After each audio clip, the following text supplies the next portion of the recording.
So hey guys, I am वेदांत। और आपको इस वीडियो के टाइटल को देख के पता चल गया ही होगा कि आज हम किस टॉपिक के ऊपर बात करने वाले हैं। हमारा टॉपिक है वो है कि what does a 15 years old और a teenager, not 18 19 but below 17 16, what they think. अब चूंकि मैं 15 ईयर्स ओल्ड हूँ, मेरे पास भी एक्सपीरियंसेस हैं कि लाइफ में होता क्या है। वैसे बड़े एक्सपीरियंसेस नहीं जो कि मेरे मदर मेरे फादर्स अभी उठा रहे हैं, वो उनके पर जो रिस्पॉन्सिबिलिटीज़ हैं, जो एक्सपीरियंस उनको उनकी रिस्पॉन्सिबिलिटीज़ दे रही हैं वो वाले नहीं। पर कि मैं क्या सोचता हूँ कि जो सोशल मीडिया है, जो इंटरनेट है, वो मेरे माइंडसेट को कैसे अफेक्ट करता है। मतलब मेरा जो नज़रिया है इन कुछ चीज़ों को लेकर वो कैसा है, तो उस चीज़ के बारे में आज हम बात करेंगे। So let's start. सबसे पहली बात, इस वीडियो को स्टार्ट करने से पहले मैं एक डिस्क्लेमर देना चाहता हूँ कि जितने भी लोग इस वीडियो को देख रहे हैं, मैं भी जो बात मैं भी बोलूँगा वो उनको फेमिलियर साउंड ना हो, क्योंकि सबकी लाइफ में सेम नहीं होता। सबकी लाइफ अलग होती है, सबको अलग सिचुएशंस फेस करने पड़ते हैं, सबके पॉइंट ऑफ व्यू हैं वो अलग होते हैं। तो इस वीडियो में मैं जितनी भी चीज़ें बोलूँगा उन सभी चीज़ों का आखिरी में मैं सॉल्यूशन भी दूंगा, तो इस वीडियो में आखिरी तक बने रहें। तो उस वीडियो का जो पहला टॉपिक है वो है that how social media affected my mindset. तो इस टॉपिक को मैं आपको एक स्टोरी की मदद से समझाता हूँ। जब मैं क्लास 9th में था तो मैंने इंस्टाग्राम डाउनलोड किया था। अब आपको पता है, आप भी मेरी एज के होंगे, तो इंस्टाग्राम डाउनलोड करने के बाद आप क्या करते हैं? दूसरों से चैटिंग या तो फिर रील्स भेजना, रील्स देखना और रील्स को स्क्रॉल करना। तो मैं उस रील्स स्क्रॉल करने वाली कैटेगरी में आता था। मैं भी दिन में 1 घंटे 2 घंटे 3 घंटे, इवेंचुअली 4 घंटे तक भी मैं रील्स स्क्रॉल किया हूँ। फिर एंड ऑफ द डे मेरे साथ वही होता था जो कि आजकल लोगों के साथ हो रहा है, देखना रील्स को, उसके बाद रात सोने से पहले अपना डिजिटल वेलबींग देखना। डिजिटल वेलबींग में दिखाता था कि 4.5 घंटे इंस्टाग्राम, 5 घंटे इंस्टाग्राम, उसके बाद वही रिग्रेट, फिर कंबल ओढ़ना और सो जाना। फिर धीरे धीरे इंस्टाग्राम में मुझे कुछ ऐसे रील्स दिखाई देते थे कि पढ़ाई लिखाई से कुछ होता नहीं है, ट्रेडिंग सीखो, ड्रॉप शिपिंग सीखो, एफिलिएट मार्केटिंग सीखो और फ्रीलांसिंग सीखो। मैं इन सब चीज़ों के पीछे भागने लग गया था। तो फिर मैंने उस समय जब मेरा स्कूल स्टार्ट हुआ था, मेरे जब नाइन्थ का स्टार्टिंग सेशन स्टार्ट हुआ था, तो फिर मैं अपनी जो स्कूल्स की बुक है उनको छोड़कर जो ट्रेडिंग, फ्रीलांसिंग, ड्रॉप शिपिंग, इन सब की बुक्स को स्कूल लेके जाता था। जर्नल्स को स्कूल लेके जाता था कि लोग जो लिखते थे ना अपने एक्सपीरियंसेस को ट्रेडिंग और फ्रीलांसिंग के बारे में, उन सबको मैं बैक बेंच में बैठ के पढ़ा करता था। तो उससे मेरे 2 बड़े लॉसेस हुए थे। पहला लॉस तो ये हुआ था कि ऑफ़ कोर्स भाई, इतने सारे लोगों के बीच में अगर तुम कुछ ऐसी चीज़ें करोगे जो कि बहुत ज़्यादा प्रोडक्टिव है, तो तुम बेशक नहीं सीख पाओगे।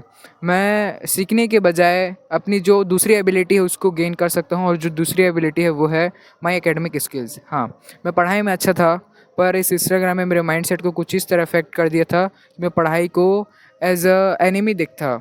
मैं पढ़ाई को ऐसा देखता था कि पढ़ाई लिखाई करने से कुछ होता नहीं है, जीवन में अगर कुछ काम आएगा तो वो है स्किल्स। ये बात बेशक सही है, पर उस हद तक नहीं।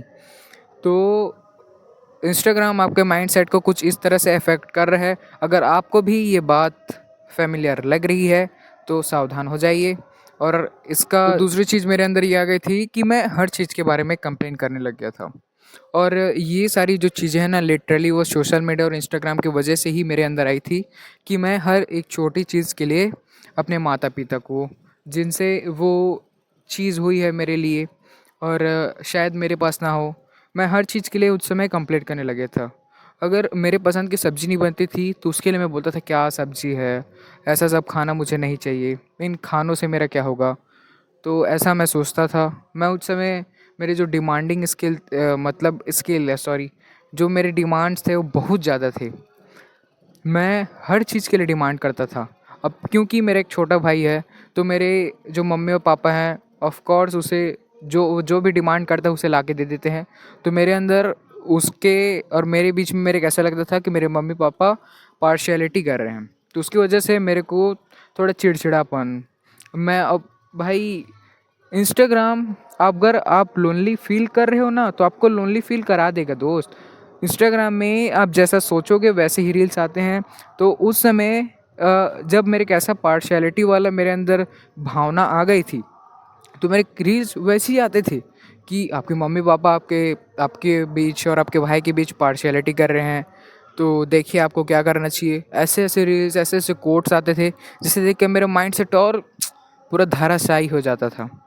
तो ये जो दूसरी चीज़ है, इससे अगर आप बच जाते हैं तो मे बी आपका, जैसे मैंने अपने 5-6 महीनों को बेकार किया है, 5-6 महीने नहीं, 1 साल को बेकार किया है, आप उससे बच सकते हैं। तीसरी चीज़ है वो है मिथ्स। जी हाँ, मिथ्स। मिथ्स जो एक ऐसी चीज़ें हैं जो कि एक टीनेजर को उसके लाइफ में बहुत ऊपर ले जा सकती है या तो बहुत ज़्यादा हद तक गिरा सकती है। और ये मिथ्स एक ऐसी चीज़ है जो कि मेरे को बहुत हद तक गिरा चुकी थी, पर अब मैं उस चीज़ से ऊपर आ गया हूँ। तो ये जो मिथ्स है मेरे अंदर, कुछ इस तरह के मिथ्स है। पहला कि अगर आप एक्सरसाइज करोगे, आप वेट ट्रेनिंग करोगे तो आपकी हाइट रुक जाएगी, बल्कि आप बढ़ने के बजाय और छोटे हो जाओगे।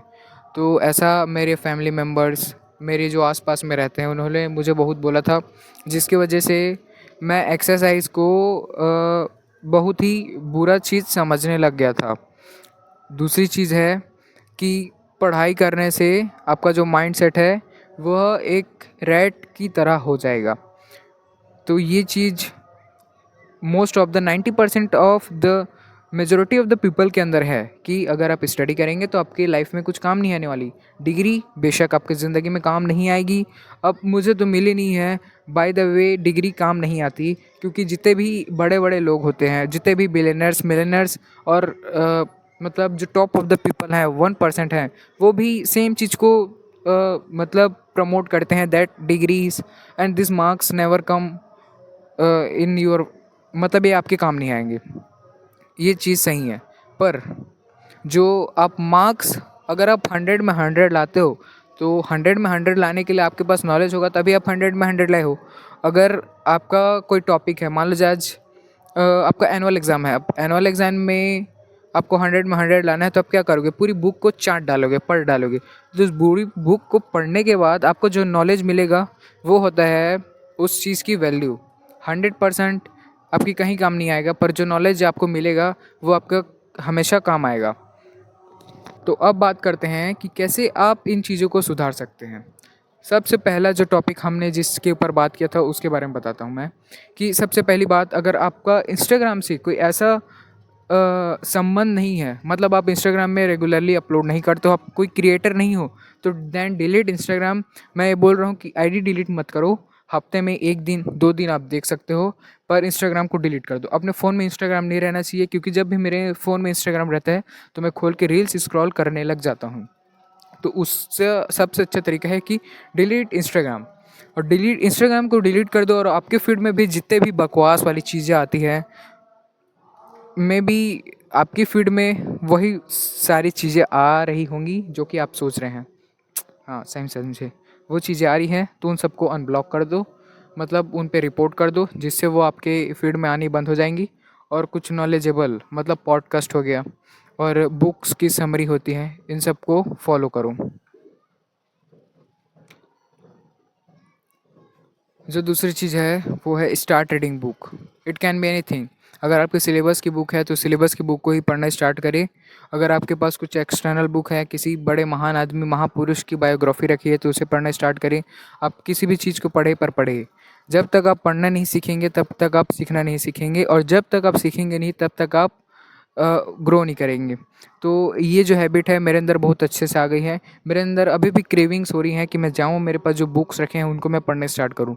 मेरे पास लगभग 10 से 15 बुक्स हैं, मतलब सेल्फ इम्प्रूवमेंट, माइंडसेट और स्किल्स, कैरियर, इन सब के ऊपर बुक्स है, फाइनेंस। तो इन सबको मैं मंगा के रखा हूँ। मेरे पापा ने भी कुछ बुक्स मंगाई हुई हैं, मेरे पास भगवत गीता भी है। तो इन सबको मैं डेली रीड करते रहता हूँ, और जब मैं एक बार बुक्स को रीड करने के फ्लो में चला जाता हूँ तो मैं रुक नहीं पाता हूँ। मेरे अंदर इतनी ज़्यादा क्रेविंग्स आ जाती है बुक के हर एक पेज को डिटेल से पढ़ने के बाद उसे हाईलाइट करके उसको आखिरी में दोबारा रिवाइज करने की, जिससे मुझे एकेडमिक में भी बहुत अच्छा रिजल्ट मिला है। Then start reading books. दोबारा बोल देता हूँ, मैंने बोला है कि बुक इस रीड करना स्टार्ट करो। अब वो बुक अगर आपके पास नहीं है, अगर आपके पास आपके सिलेबस वाली बुक भी नहीं है, एक्सटर्नल बुक आप अभी मान लो जाए अभी आप अफोर्ड नहीं कर पा रहे हैं या फिर आप किसी रीज़न से नहीं रख पाते, तो आप ई बुक्स खरीदो, ई बुक्स को डाउनलोड करो, ई बुक्स को पढ़ना स्टार्ट करो। क्योंकि ये जो फ़ोन है ना, ये ख़राब चीज़ नहीं है। फ़ोन एक टू साइडेड स्वॉर्ड जैसा है, मतलब दो धारी तलवार के जैसा है। ये आपको दोनों तरफ से वार कर सकता है। एक तरफ वो है जिससे आप अपने आप को एक मैक्स लेवल तक ले जा सकते हो, और एक ऐसा एज है जिसकी मदद से आप अपने आप को मैक्स लेवल तक गिरा सकते हो। तो फ़ोन में आप ई बुक्स को डाउनलोड करके पढ़ सकते हैं, जिससे आपको बहुत मदद मिलेगी। अगर आप चाहते हैं कि मैं किसी बुक को सजेस्ट करूं, तो मैं the power of your subconscious mind को सजेस्ट करूंगा। उसका लिंक मैं नीचे डिस्क्रिप्शन में डाल दूंगा, आप वहां से उसको जाके परचेस कर सकते हैं। तो जो आखिरी टॉपिक है वो है स्टार्ट जर्नलिंग। आप जर्नल नहीं कर सकते, आप एक प्रॉपर डायरी मेंटेन नहीं कर सकते, तो एटलीस्ट आपके पास कोई फटा पुराना पेपर भी पड़ा है ना, तो उसको उठाओ, उसमें लिख दो कि आपके साथ क्या क्या अच्छी चीज़ें हो रही हैं। अब देखो, कुछ भी चीज़ को करना ना मुश्किल नहीं होता, हर चीज़ सिंपल होती है। बस उसको आपका जो दिमाग होता है वो आपको मुश्किल कर देता है। किसी बैड हैबिट को छोड़ना मुश्किल नहीं होता, सिंपल सिस्टम सिंपल होता है। बस उसको आपका माइंडसेट उसको हार्ड कर देता है। तो उस चीज़ से बचे, जो कि पॉइंट नंबर जो 2 है वो आपको बहुत ज़्यादा मदद करेगा। By the end of the video I want to say that think positively, second start doing journaling, start giving gratitude to the universe, to your parents for everything, and third, start reading books. Thanks.